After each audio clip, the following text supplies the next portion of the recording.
Lena was just finishing her shift at the local diner, her shoes soaked from the unexpected rain, her spirit weighed down by life's endless battles. Walking home through the back alley to save time, she nearly tripped over what she thought was a pile of rags. But as she looked closer, her eyes widened. It wasn't garbage, it was a man. A well-dressed man, unconscious and reeking of alcohol, lying among torn boxes and broken bottles. She hesitated. He looked out of place. His coat was expensive, his shoes pristine, his watch gleaming under the street lamp. "Who passes out in a place like this dressed like that?" she whispered. Instinct screamed at her to walk away. But something, perhaps her heart, which had been hardened by struggle but not broken, made her kneel down and check his pulse. He was alive, just barely. Lena grabbed a half-dry blanket from her bag she used to cover herself on cold nights and wrapped it around him. "Hey, sir? Can you hear me?" she asked softly, shaking him. He groaned but didn't move. Her mind raced. No one was around. No one was coming. She didn't know his story, but she couldn't leave him there. Without overthinking, she tugged at his arm, determined to pull him to safety. Dragging him back to her tiny shared apartment took all her strength. Her neighbors stared but said nothing. Gossip was currency in their building. She dropped him gently on the worn-out mattress on the floor and covered him with the only thick blanket she had left. He didn't wake up. He just shivered. In the dim light, Lena studied his face. He had a sharp jawline, thick lashes, and stubble that didn't match his clean clothes. Something about him felt familiar, like a face from a billboard or a glossy magazine, but she shook off the thought. "Whoever you are," she mumbled, "you're lucky I found you."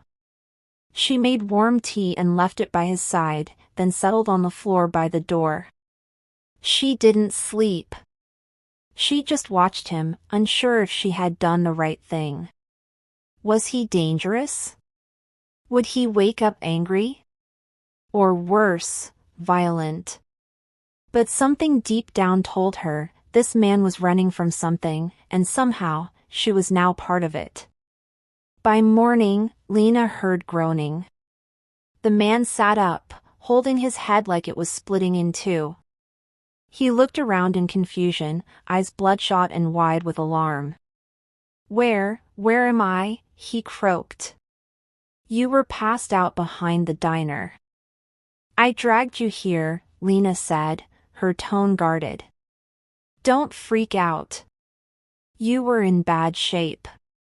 I didn't want you to die in the trash."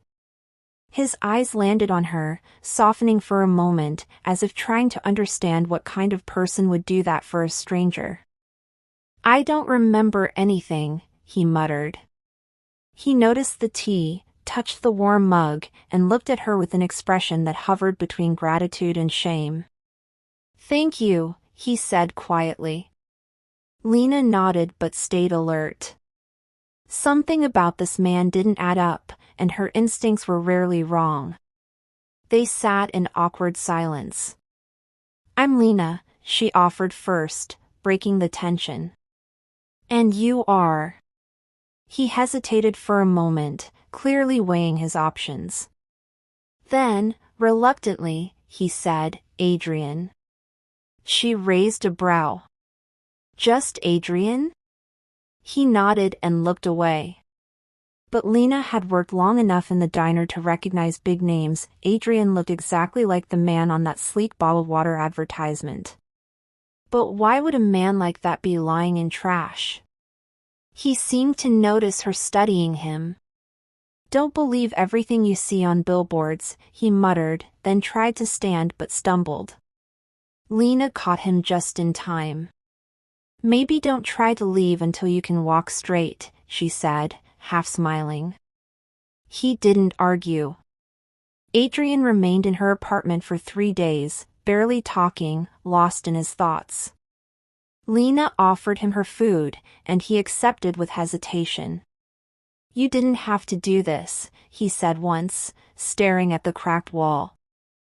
"I didn't deserve it." Lena shrugged. "That's not for me to decide. You looked like you needed help. That's all." But curiosity burned inside her. Who was this man who smelled of cologne and shame, who had the face of a millionaire and the soul of a ghost? One evening, Adrian asked, "Why are you helping me? You barely know me." Lena paused, then said, "Because I've been ignored in the trash before too. Not literally, but life threw me there. Someone once picked me up. I guess I'm just returning the favor." Adrian was silent after that, but his eyes followed her now, like he was seeing her for the first time. Lena didn't mean to snoop, but when Adrian left his wallet on the table while he napped, it fell open. Inside was a black card, one she had only ever seen on TV, and a photo ID with his full name, Adrian Mallory. Her eyes widened. She rushed to her phone and searched the name. Headlines appeared instantly. Tech millionaire. Business empire heir. Scandal in recent boardroom collapse. Lena's mouth fell open. She turned to look at the man snoring softly on her bed. Her hands trembled. She had brought a millionaire into her apartment, someone the whole world was searching for. Questions flooded her mind. What happened to him? Why was he hiding in the trash? And what on earth was she going to do now? When Adrian woke up, she sat him down. "Adrian Mallory," she said, slowly. His eyes shot open in shock. "You lied to me." "I didn't lie," he said quietly. "I just didn't want to be that person anymore." Lena folded her arms, unconvinced. People don't just end up drunk in the trash for no reason. What happened? He exhaled. "Everything. My company turned on me. I was betrayed. I walked out of a boardroom I built from scratch. I couldn't take it. I didn't know where I was going. I just disappeared."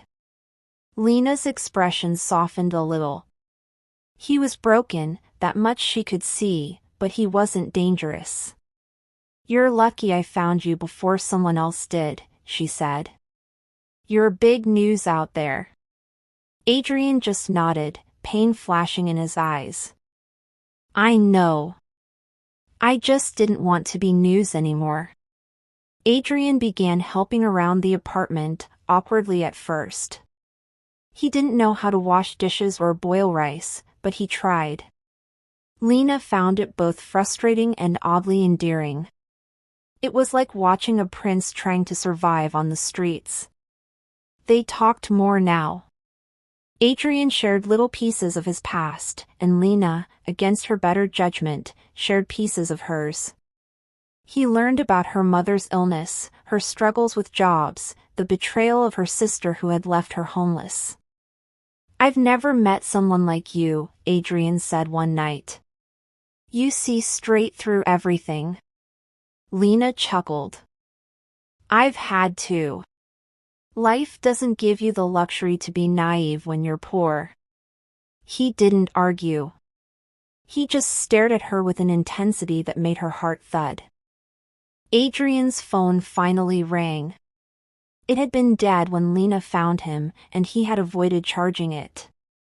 But now, with it powered back, the screen lit up with messages, dozens of them. From assistants, lawyers, and even his estranged brother. "They want you back?" Lena asked. Adrian scoffed. "They want control. Not me." She could see the anger simmering behind his eyes. But beneath it, there was fear too. "You can't hide forever," Lena said gently. At some point, you'll have to face them. Adrian looked at her. What if I don't want that world anymore? She paused. Then find out what you do want. But don't run from your shadow. It'll follow you. Adrian insisted on helping Lena more. I need to earn my keep, he said. He borrowed one of her late uncle's jackets and started following her to the diner. The manager, unimpressed by his look, gave him dish duty in the back. At first, Adrian fumbled everything. He broke 2 plates and got scolded within the hour. But he didn't quit. Lena watched him with a strange blend of amusement and pride. She could tell this wasn't about money, this was about his dignity. Every evening, they walked home together, sharing cheap pastries and quiet laughter. It was the first time in a long time Adrian looked peaceful. Lena, on the other hand, was scared of how quickly he had become part of her life. One night, a group of rich kids entered the diner. Loud, flashy, and entitled. Lena recognized them, they had mocked her before. But this time, they paused. Is that Adrian Mallory? One of them gasped. Lena's heart dropped. Adrian stood frozen behind the counter. One of the guys pulled out his phone. Yo, everyone thinks he's missing, but he's right here, washing dishes? Laughter echoed across the diner. Adrian didn't react. He just took off his apron and walked out. Lena followed him, but he said nothing until they reached the apartment. This is why I hate that world. They don't see people. Just stories. Lena touched his arm. You're not a story to me. The next day, a black car pulled up near the diner. A man in a suit approached Adrian. Your brother sent me. He wants you to come home. Adrian's jaw clenched. Tell him I'm not interested. The man didn't flinch. He said if you don't, the board will assume you're dead and remove your shares permanently. Lena, watching from a distance, didn't understand everything, but she could tell it was serious. That night, Adrian was quiet. He didn't touch his food. They want me out. Completely, he finally said. If I don't return, I lose everything. Lena nodded. And if you do return? Adrian met her eyes. I might lose myself. Lena found a folded note on her pillow. Thank you for everything. I have to face this. She stared at it for minutes before reality hit. Adrian had left. Her heart pounded as she rushed to the street, but he was gone. The room felt colder without him. She hadn't realized how much space he took up until now, his laugh, his scent, the way he sat with his back to the wall like he was always protecting something. She crumpled the note in her fist. Stupid rich boy, she muttered through tears. But deep down, she feared she might never see him again. Adrian's return to the corporate world made headlines. Photos, interviews, even rumors. Lena watched it all on a diner's small TV screen. He looked sharp again, clean-shaven, tailored suits, confident. But she knew that look now. It was a mask. Customers buzzed about him. Did you hear about the prodigal millionaire? One said. Back from hiding. Lena forced a smile and kept serving food. They had no idea he once slept on her floor and ate instant noodles with her. She turned off the TV one night and whispered, "Be careful, Adrian. Don't lose who you became here." 2 weeks later, a knock echoed at Lena's door. It wasn't Adrian. It was a woman in a neat dress holding a file. "Are you Miss Lena?" she asked. "Yes." The woman handed her an envelope. "Mr. Mallory asked me to give you this." Lena opened it to find a letter and a set of keys. The letter read, "I haven't forgotten. I just need time. This is a place for you. No strings. Just safety." The keys were to an apartment across town, way better than her current one. Lena stared at them. Was this kindness or guilt? Either way, it felt like a goodbye. Lena moved reluctantly. Her old place was full of bad plumbing and thin walls, but it held memories. The new place was quiet, clean, and lonely. Adrian had thought of everything: food stocked, rent prepaid, even a note reminding her to keep being Lena. She stared at the couch where she imagined he'd sit. Would he ever return? Or had she just been a chapter in his breakdown, a temporary detour from his empire?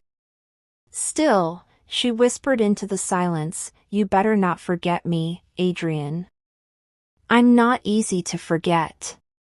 Word began to spread about a mysterious woman who had helped Adrian during his disappearance. Paparazzi hounded his team, digging into his past weeks. Lena avoided the spotlight, but the pressure grew. One evening, she found two reporters outside her new apartment. "Are you the girl from the alley?" they asked. "Did you save Adrian Mallory's life?" She slammed the door in their faces. She called the number Adrian left at the bottom of his letter. It rang.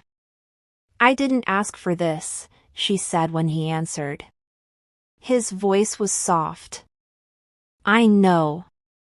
I'm sorry. I'll fix it." A week later, Adrian showed up.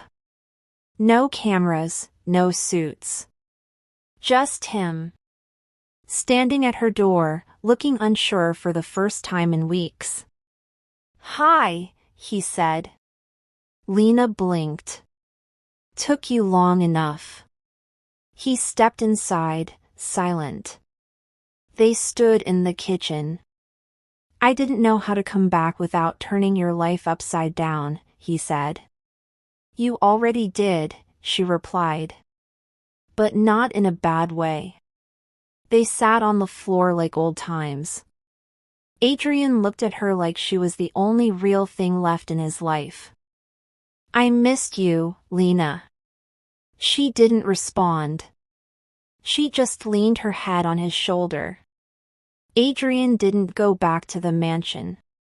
He stayed in Lena's apartment, cooking breakfast with her, fixing leaky taps, and learning the names of her neighbors. One morning, while she stirred oatmeal, he placed a small box on the table. It wasn't a ring box. Inside was a set of apartment keys, with a note. "I want us to live like this. Together. But better." Lena looked at him, confused. "You want me to move in?" He nodded. "It's not a mansion. It's something I'm building. For both of us. I'm starting fresh." The idea made her heart race. Not because of the house, but because he was including her in his life plans, not as a project, but as a partner. She didn't give him an answer right away.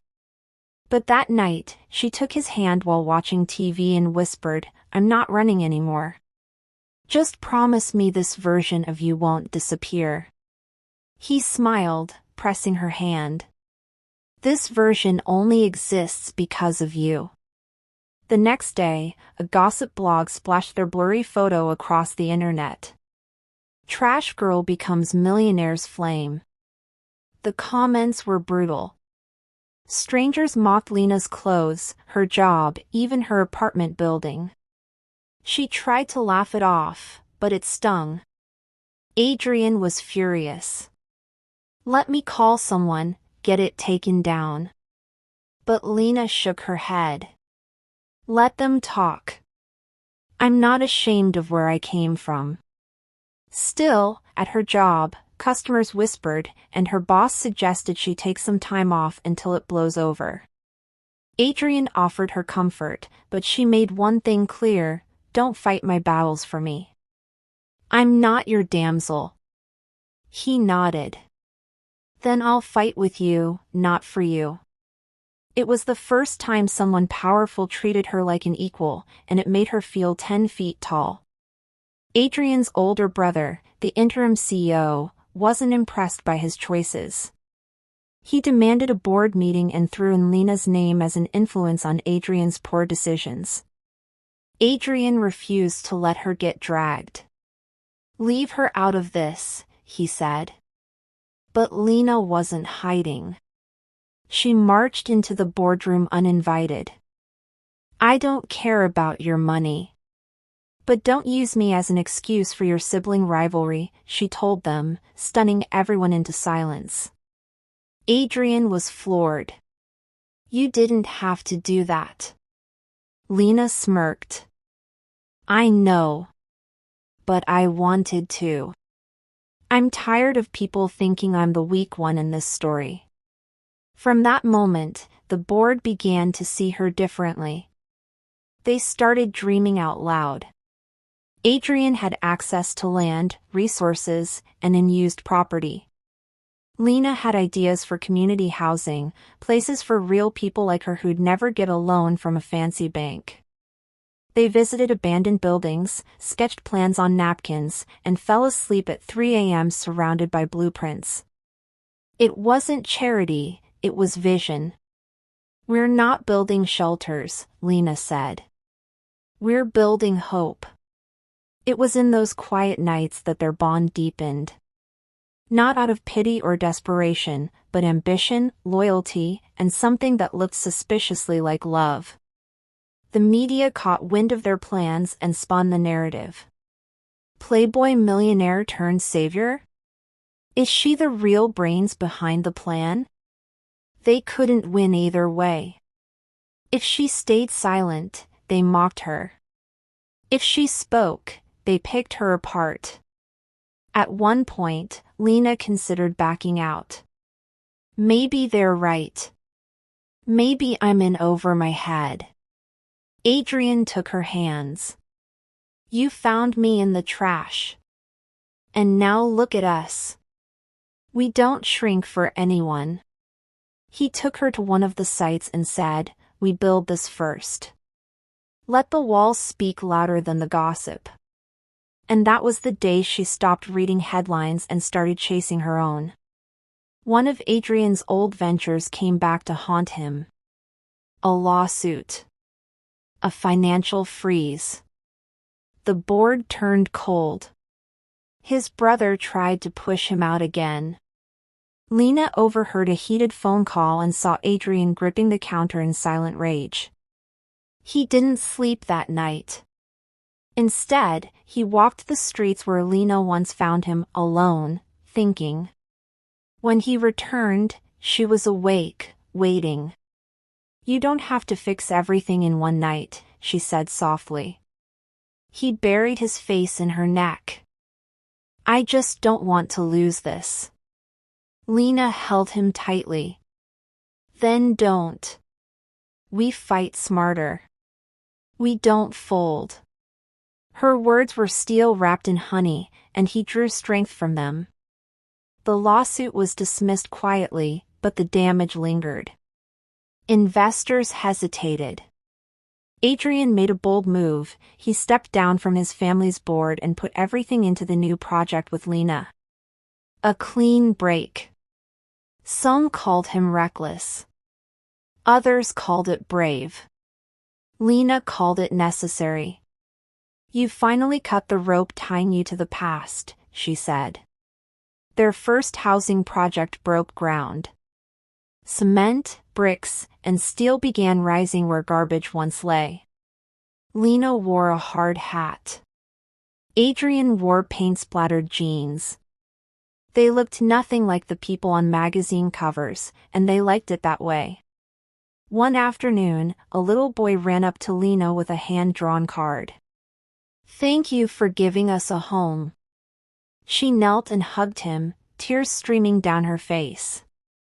The moment felt bigger than any award or article. That night, Adrian gave her another small box. Inside this time was a key. Not to a mansion, but to a new apartment he designed, with her ideas, her colors, her fingerprints on every wall. "This is our home now," he said. Lena blinked, overwhelmed. "How did I end up here?" He whispered, "You found me when no one else did. I'm just returning the favor." Adrian didn't go down on one knee in a restaurant. He waited until Lena was wearing pajamas, hair in a messy bun, eating popcorn in their living room. "Hey," he said casually, tossing her a box. She opened it and found a ring. "Is this what I think it is?" He grinned. "Only if you're insane enough to say yes." She threw popcorn at him. "You're proposing now?" He leaned over and kissed her forehead. "I figured, why wait?" She stared at the ring, then at the man in front of her. And she nodded. "Yes, trash boy. I'll marry you." Their wedding wasn't held in a ballroom. It was under a canopy of string lights at their first completed housing project. Guests wore boots, not tuxedos. Workers cheered. Children ran around with cupcakes. Adrian cried when he saw Lena walk down the aisle. Not because she looked beautiful, she always did. But because she had chosen him when he was at his worst, and now stood beside him at his best. Their vows were raw. Honest. Not promises of perfection, but of effort, laughter, forgiveness, and forever starting from the bottom. Years passed. Their name became synonymous with resilience. Lena and Adrian stayed out of the spotlight mostly, letting their work speak for itself. They built more homes, trained workers, and helped others find their second chances. But they never forgot the alley. Every year on that date, they returned, just the two of them. Adrian would bring a single flower. Lena brought hot coffee. And they'd sit on the steps in silence, remembering the night everything changed. They weren't just a couple. They were a story. A reminder that rock bottom can sometimes be the beginning of everything good. One evening, as the sun dipped low, Lena sat on their porch, watching Adrian chase their toddler around the yard. He tripped and fell, again, covered in grass and laughter. She snapped a photo, heart full. He joined her moments later, holding their child in his arms. "I still remember the smell of that dumpster," he said with a chuckle. "Best day of my life." Lena leaned her head on his shoulder. Who knew that saving a drunk stranger would turn into this? Adrian kissed her cheek. "You didn't just save me. You rebuilt me." Together, they stared into the future, knowing the best was still ahead. Years had passed since that unforgettable night in the alley, yet the story still echoed across whispers, blogs, and teary-eyed testimonies from strangers who felt inspired by Lena and Adrian's journey.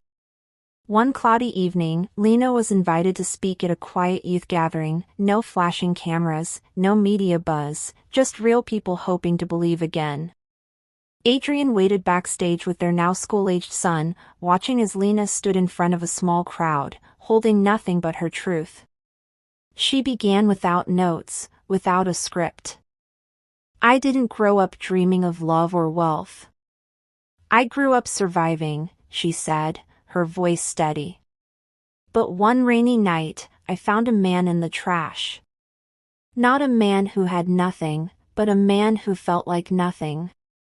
The room was silent. I didn't save him. I saw him. And in return, he saw me. Her eyes glossed as she looked toward the back of the room, where Adrian stood holding their son's tiny hand. Lena took a breath and smiled. What changed our lives wasn't money. It wasn't pity.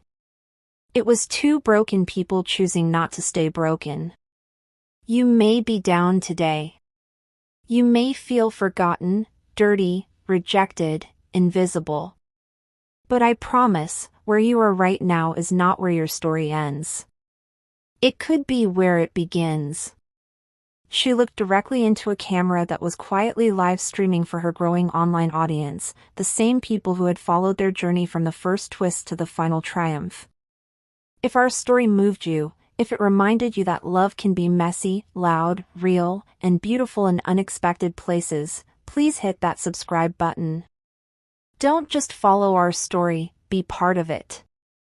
There's more to come, and you don't want to miss it. With a soft wave and a knowing smile, Lena stepped off the stage and into Adrian's arms. As they walked away together, the comment section flooded with hearts, teardrops, and one powerful message over and over again. From the trash to forever. That's the end of the story. What did you learn about the story? Please leave a like and subscribe to our channel for more interesting stories. Thanks for watching.